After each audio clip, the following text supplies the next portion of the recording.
Magandang araw, Malacanang Press Corps. Nananatiling masigla ang ugnayan sa pagitan ng Pilipinas at ng Iran.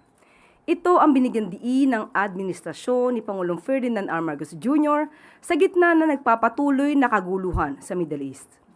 Ayon sa Department of Foreign Affairs, sa pangunguna ni Secretary Tez Lazaro, tiniyak ni Iranian Foreign Minister His Excellency Seyed Abbas Araghchi ang ligtas at mapayapang pagdaan ng Philippine-flagged vessels, energy sources at lahat ng mga Pinoy sa Strait of Hormuz.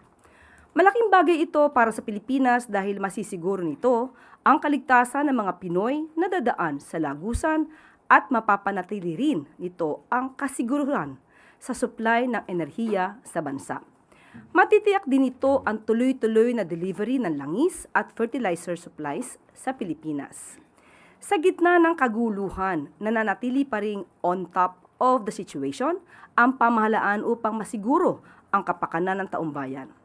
Makakaasa po ang bawat isa na ang Pangulo ay mangunguna sa lahat ng mga hakbang upang mapanatili ang supply ng langis sa bansa.